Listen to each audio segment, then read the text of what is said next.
Hello, hello, my beautiful tribe. Welcome to another episode of Ask Coach V.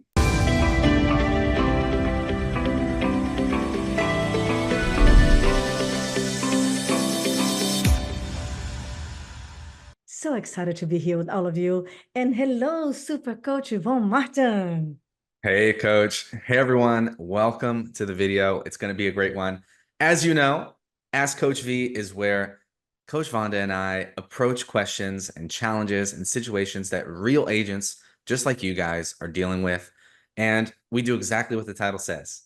I ask Coach V, and we see what a veteran agent, veteran coach would do in your scenario and what advice she has to give for you. So such a great opportunity for us. We love to see what agents are talking about, and we'd love to give some real-time help and support, right, Coach? Exactly. We are here to help. We're in the sales business, and sales is about serving and bringing value and contribution. And today, he's going to ask me questions that I have no idea what they are. Now, I know one thing, it's going to bring you value. So whether you are brand new, semi-new, or 40 years in the business, you always need the great reminder, refresh the great strategy so you don't get old and rusty and always cut, top of the mind, right, Coach? Right, cutting edge. So I'm ready. I'm ready. And just do me a favor. It would mean the world to me. Subscribe for our channel if you haven't done yet. You know, we're always going to be bringing you lots of value and strategy. So be part of our tribe, follow us through, learn with us because we are here for you all the way. And share this also with your friends. They need some energy, they need some tactics, right, Coach? So Exactly, let's exactly. do this. So let's get into it because I have two good ones today, and I think they're on very different sides of the business because there's a lot that goes into real estate business, and I think these two questions are good ones that approach two different angles. So I'm going to start with the first one. This I found in a online group for agents. Someone was asking this, and I'm just going to read it word for word. I copy pasted it. So they said, "When's the last time you had a deal fall through, and how did you recover? Did you recover?" That's the question. Okay. So this agent is asking about recovering, bouncing back from having deals fall through. So, Coach V, can you speak on that a little bit? Oh, I love the question.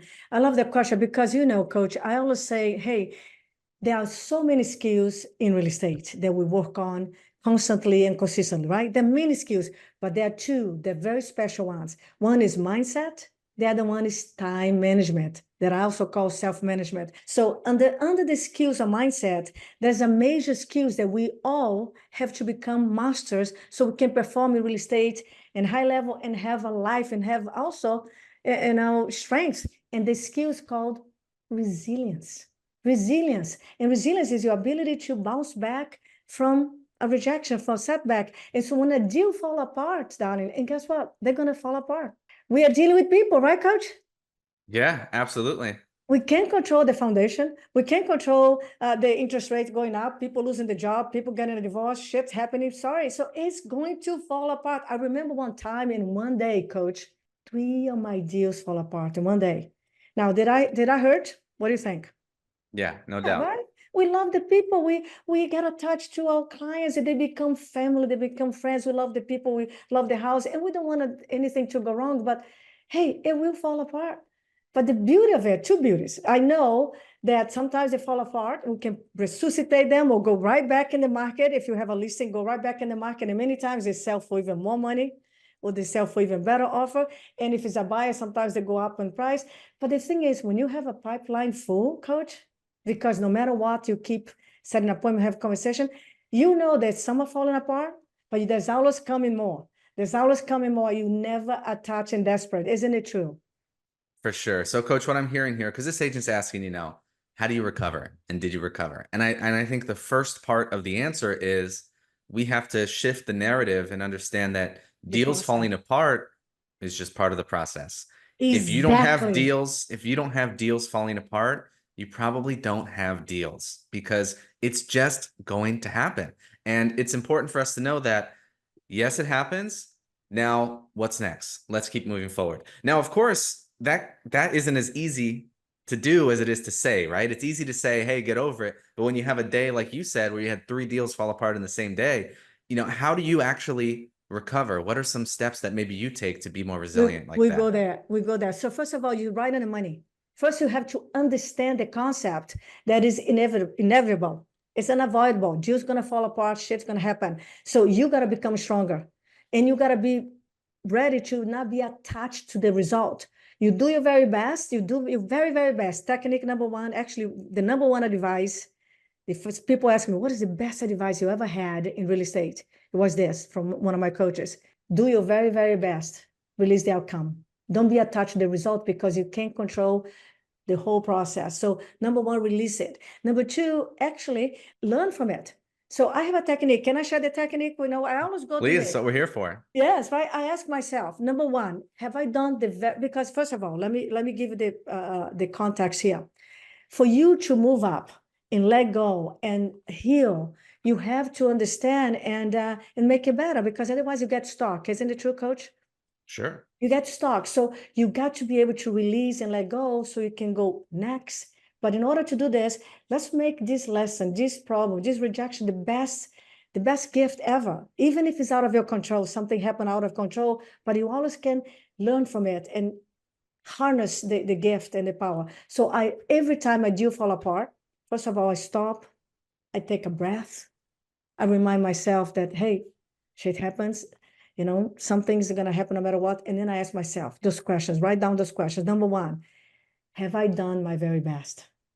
Did I communicate everything the best way? Did I cross every T and make sure everything's okay? Yes, I did my very best. And if you didn't, be honest and say, hey, I could have followed up with this. I could have done this. And that goes to the next question. What could I have done different? What could I have done differently? What here, many times my clients, I never forgot one client came to me and he had an issue with the deal fall apart. And he said, Coach, I think if I have done this thing a little bit better, that would be avoidable or could be less problematic. I said, add that to your SOP. And that's the key, right, Coach? It's not beat yourself up about it. It's take that as something to take forward. In your next deal, I'm going to make sure I do this. In my next transaction, I'm going to make sure I don't let this happen because this is controllable. So it's not about sitting there and asking, why did this happen to me? Agents like to go, why is this happening to me? And why is this? And why is that? And why am I so this? And why did I let this happen? Right? So we're not asking you to dwell on it, but we are asking you to critically examine what you did and see if you can do it better. So that's why the very first question is, did I do my best? If you did your best, then you're already, hey, it's great. It's good. That doesn't mean you can't do better. You just have to see, okay, what can I do different, right? So that's why it's, did I do my best? And then number two, what can I do differently? Yeah, what can I do different? And that comes to a touch question is, what did I learn from this, right? What did I learn from this? What could I do differently? It's actually two questions in one, and then take action. Don't let it happen again, because making the same mistake over and over again, now we call stupidity. I'm not even saying insanity. So now you add the extra step. Check with the lender for this. Check, you see, your SOPs, your standard operating procedure for everything that you do, gotta be very detailed and granular, so you don't have to guess, you don't have to wing, and your assistant can follow through, check, check, check, and you move along. So again, did I do my very best here? What I learned from this, what could I have done better? And then here comes the healing part. And I'm not kidding. Ask yourself, what is funny about this? What is funny about that? I ask myself, because laughter heals. It helps you to open your heart, and because some things are out of your control. Yeah, it's not your fault the lender was crazy. It's not your fault they didn't listen to you. So again, what did I do? What I do best? Did I do my very best here? What I learned from this? What I'm gonna do differently? Make the action immediately, write it down to the action. What is funny about it? And then go like this. I'm not kidding, go like this. Stand up straight, breathe, smile, get your right hand and brush your left shoulder and let the darn thing go. Don't go fold yourself in bed and cry. No, a deal fall apart. Yeah, they're gonna fall apart. Go through this process, do this exercise. I promise you, give you power, strength, and will help you to heal. And then go right back in the game. One deal won't break you. One deal won't make you. Go right back in the game. So again, you're gonna have to build resilience. And resilience, it comes from also deciding to be strong. Tell yourself, man up, toughen up, woman up, and then go back in the game, because because you had a bad quarter or a bad moment, that doesn't mean the next quarter in the game you're not going to win, and you should all win, become predictable if you go right back in the game. Isn't it true, Coach? For sure. And it just really highlights the fact that, look, guys, we're not trying to sit here and tell you, hey, you're small fry, one deal, who cares? It doesn't matter. But the reality is, if you are totally dependent on one deal going through, In trouble. then we have some serious issues with the business. And it's not just that deal. It's we need to have some lead generation. We need to have some follow-up, some conversion. We need to have some business in the pipeline because we need to be generating new business, right? So Yeah. no one here is going to try to minimize the impact of a deal falling apart after you put in all the time and the effort and the energy. Now, let's make sure that we also know we need to always be generating new business because deals will fall apart. So when Coach V says, go through the steps and go, next, we're not dismissing the importance of that deal. We're not saying, oh, whatever, I don't care about it. No, what we are saying is let's make sure we focus on keep doing what we can do, keep making a difference where we can make a difference, and keep generating new business. So true, coach. You're so brilliant. I so agree with that said. And I'm going to finish before we go to the next question. I'm going to say exactly how it is. And don't get offended because I want you to understand. Real estate is fucking hard. Okay. And it fucking hurts. It hurts. The deal fall apart. I don't care if you have 20 inactives. At one point, I had 40. At one point, I had 50 active listings. And one point, I had 42 open contract in contract. It doesn't matter how many fall apart. It hurts because you're human, because you love your clients, and you hate to have that conversation and make them feel bad because you want to give the best for them. So, but you got to do the exercise, but you got to have the skill of resilience. And the other skill that you're talking about here is consistency and focus. The other two skills. So no matter how much business you have, you keep prospecting, you keep generating every day, no matter what, because, some gonna stick, some gonna fall. My coach now, my broker, Jerry Abbott, used to say, Vanda, do a lot, do everything, but throw them on the wall, some stick, some fall. You love the people, but you can't be attached to the outcome. Exactly. If you are so desperate for one deal or even two, you don't have enough deals. And you said this, coach, if you're not having deal falls apart, you're not having enough deals. Exactly. So, and I just want to say too, Coach, one more time, because I think it's important. We talk a lot about, being able to release, to let go, being able to say, hey, that client is abusive, is mean, I'm going to fire his ass and move on. Or, this person has an unreasonable price. I've used all my sales skills, communication skills in the world to try to get them to adjust the price. We've been working with them forever. We can't get them to adjust the price. They're unreasonable. I'm not going to let it expire. I'm going to walk away and I'll be plan B. We say these things, right? About being able to walk away or the deal falls apart. Next, on to the next one. Remember, guys, it's never about being jaded. It's never about being, I don't care. I'll walk away from any client. I don't care about any deal. It's just about being able to, detach yourself from the emotional aspect of it, focus on what you can control. So remember, when we're sitting here telling you, next, brush it off, we're not talking about being jaded and not caring about anything. Yeah. We're just talking about making sure let's focus on what we can control. Let's run this business like a business. Let's take the emotion out of it and let's do our very best. Yeah. But let's not worry about what's outside of our control. Yeah. Can you imagine a doctor who does brain surgery and unfortunately, some of the people, they're not going to survive and they stop working for 2 days and not do surgery for the other kids and people that need because they are emotionally devastated because one person died. They suffer, they feel it, but they're going to go back in the game. Yeah, such a good example, right? Such a good example, right? It's about, compartmentalizing. It's about detaching the emotion. It's not about not caring. You still care about doing the very best you can. Very best. Now, I have to say one thing, coach, one more thing. Allow me, because all of you listening to me, we love you. We care and we know. I know exactly where you're coming from. I was there in the trenches. I was crying. I was suffering. I was feeling the pain of my clients as well. Now, if I'm going to become emotional and go crazy, I'm not doing my service. But I want to remind you this, because a lot of you guys come to me very proud and say, oh, my deals don't fall apart. They never fall apart. I never forgot a beautiful a reel that Tyler Whitman put on Facebook and Instagram saying, some of the great things he learned from his coach, me. And one of the things is when he said, my deals don't fall apart, I said, well, you're not having enough deals. And he said he loved that and he changed his mindset. So I want you to release ego. Okay. I want you to release control, because yes, if your deals are not falling apart, you don't have enough deals, because they will fall apart, because it's part of the process. And understand that, yes, you want to have more deals because you're going to be able to have more people. You get stronger, you get tougher, you get more resilient, you learn more, and every time you get better and better. So that's for all of you. Just remember, understand the concept. They're going to fall apart. Learn the lesson, do the steps and exercise I told you. Take a break if you need to, go for a walk, go watch some comedy because life the hill, and then go right back in the game, because you deserve it, your family deserve it, and it's your responsibility to build yourself up and go help more people, because if you don't help more people, they might end up someone unprepared and disqualified, and you are the best for them, aren't you? All right. Great one. Let's move on to the next one. This one's Next one. a little different. And an agent posted this, and I'm just going to go ahead and read it. They posted it on social media, and I'm going to read it. This one, a little sad. So let's help this agent out. They said, I've been sitting at my open house and not one person has shown up. Open houses are useless. What's a better way to get leads? Now, I like this one, and we could spend a lot of time, honestly, on this one in the comments, because I'm looking at this one and it has almost 400 comments, and they're so all over the place with, you're right, they suck, and they're great, and I built my whole business on them, and yeah, they're useless, and people have so many opinions on this. And so, Coach, I want your opinion. So this agent says she's sitting at the open house, no one is coming in, they're useless. What's better? What's your take on this?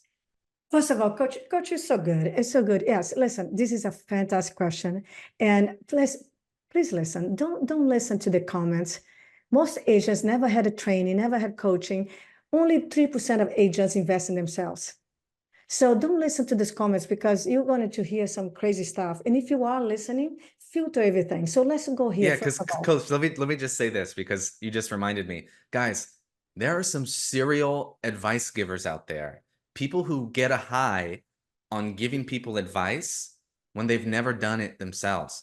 I'm telling you, there are agents that talk to us who will tell us they've never sold a home, they're failing, they're getting a job, they're doing this.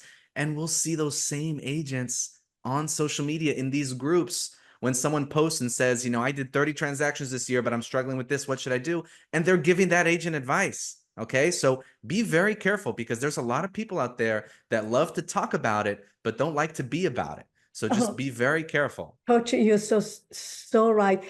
I know of one person who never even sold 5 homes, and he's going crazy, huge advice, because I did this and that you should do this. And people putting likes on his comment. That dude never sold 5 homes. He actually quit and got another job. But he has a high and a like of giving comments. But you have to be careful, guys. Filter the narrative, filter the social media. Make sure you know who you listen to, who you follow to. So now let's go back here. I'm sorry you had a bad morning. I'm sorry. Now remember, rejection is feedback. So no one showing you open house is feedback that you probably not use the right approach. You probably don't have the right home, and you're not using the right strategy. So let's learn from this, because open house is magnificent. But just like your database, just like farm, it only works if you know what to do and how to do it. Exactly. For It every only person works. out there that says online leads don't work, there's an agent doing 15, 20, 30 deals a month from online leads. So it's all about doing it right. So Coach, this person says they're useless. What are some, pitfalls that maybe would make them useless? What are some Wonderful. big mistakes that they might be making? Now remember, all of you take responsibility, okay? Go look at yourself. So pitfall number 1 right away is doing an open house that is highly overpriced and be sitting in the market for a long time. Guys and girls, don't you think that consumer is so savvy? Way savvy. Oh, actually, right now they savvy the many real estate agents. And we know it. We can tell you tons of experience. They start in the market, they know the market. So not every house is a candidate for an open house. If you have a home that is a bad location, you might not have anyone coming in. If you have a home that shows really bad and the price is really high and it's just not attractive, no one's going to show up. And also a home that's been sitting in the market for a long time. So again, ask yourself, if to do an open house, you got to choose the right property. Is it relatively priced well? Would entice me. Hey, everyone, Coach, you know how busy people are busy. People are distracted. People are busy. People are trying to do 1,000 things at the same time. If they're gonna go to an open house, you better believe they have to have an intention, a desire, or neighborhood in the neighbor. Right. And there's only two types of people that are showing up at the open house, right? There's the people that are actively looking and they're looking online. And you know what that means? That means they're comparing every open house And and they've been picking looking for a while. Yeah. the one they're going to go to. So if yours doesn't stack up to the competition, of course they're not going to go to it. The second type of person drives by and sees the sign or sees the house and goes, "Oh wow, that looks nice. I'm going to go." So if it doesn't look nice, if it's not going to entice them from the street and it's not going to entice them online, why are you going to hold it open? Yeah. If you don't have the right price, it doesn't show well, the location is right, go do something else with your time. Exactly. So again, first of all, ask yourself, did I have the right home to hold open? Did I do the right marketing exposure for the home to show the home? Is the house really in the right place that people can find easily? Otherwise, if you don't have the right product to promote and to show, go door knock, go drop some flyers, go make some follow-up calls, because then it will be a waste of time. Also, the other thing is, people said, well, I did an open house on Mother's Day and a Father's Day. Hey, I did open house in every holiday, but some bring more business than others, right? So if you did in the wrong time, the wrong hour, but ask yourself, I gotta tell you this, I used to sell about 130, 125, 135 plus homes per year, okay? Sometimes even more than that. Out of the whole open house, to sell their home on the open house, right in the offer in the kitchen, right in the offer on the counter, on the living room table, I only sold an average of 5 per year. 5 per year. But you know what I had? I built my database immensely from open house, and I got so many listing appointments. I got so many listings from open house. I had a lady that came to me 3 years later. She went looking for my office, Coach Ivon. My office had moved. This is the power of the energy. This is the power of how you make people feel and become unforgettable. This lady went to my Coldwell Banker when it was in Lincoln Village West. We had moved to Brookside. She didn't know. So I didn't know her, right? So it's someone stranger who met me in open house. She went to Lincoln Village West to found out we went to Brookside. And then she walked in and she said, I'm here to meet, I want to meet Vanda Martin. I want to sell my home.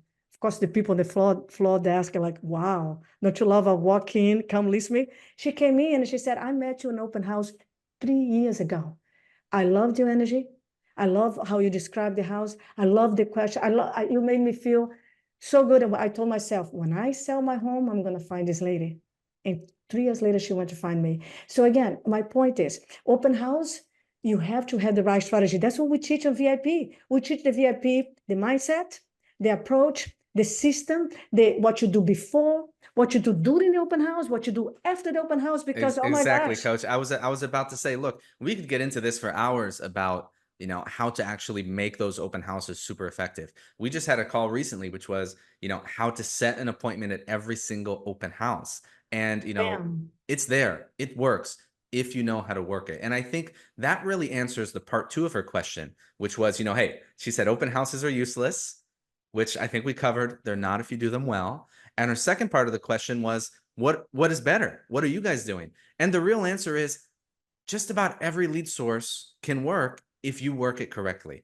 They're all about having the right approach. They're all about having the right system, the right structure, and the right skills. Yeah. Look, obviously, there are some things that might be very specific that, if you're in a very, specific luxury vacation neighborhood, maybe you're not going to have a bunch of like bankruptcies to go after or something. I mean, there's always exceptions, but Yeah. the reality is, whether it is farming, whether it's social media, whether it's online leads, whether it's expireds or for sale by owners, whatever they are, we have clients right now that are crushing it with those. And that's because when you have the right approach, it works.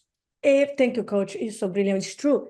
Every lead source works when you know the right approach, the psychology, the steps, the skills, and the systems. Listen, I had case study because my clients, I've done of this. See, I'm not a book coach. I've done of this, and I did it really well, successfully. I was the queen of my database. I got 2, 3 come list me for my database. I got 2, 3 come list me for my farm every month. I got many from networking from, my clients right now. I have one client who gets 2 a month from social media. I have one client that gets 3 a month from online leads. buying leads. I have, Jonathan. Jonathan, about 3 weeks ago, did an open house, sold the open house, a lead from the bought a house, and then he listed their home. They bought the home, listed the home, and they sold it too. So it works when you work. When I was coaching from other companies too, and we had like huge events and we did case study. I did a case study. One of my clients, it was the number, like the top of conversion on online leads, converting 25% of the leads. Another one was expired. Devin was, it still does sell and gets expires. How about my client, Gia Silva? 1 to 2, I coach her, she was a case study, 1 to 2 for sale by owners per month.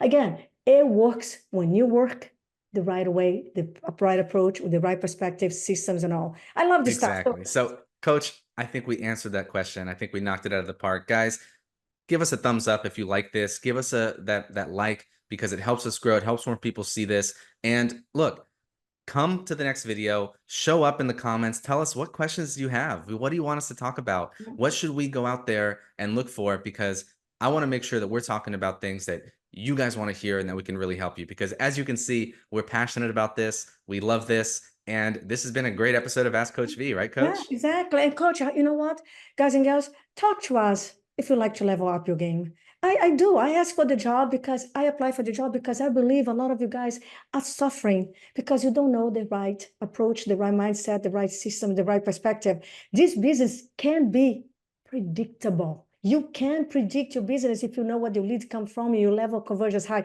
By the way, Coach, we have a free training coming up. That's true. We have a free training coming up on July 19th at 11 o'clock. Make sure that you, exactly, 11 o'clock Pacific, and it's 3 strategies to generate luxury listings right now in this market. So guys, comment below if you need that link. I'll actually put it in the description of this video so you can look right there and you can register.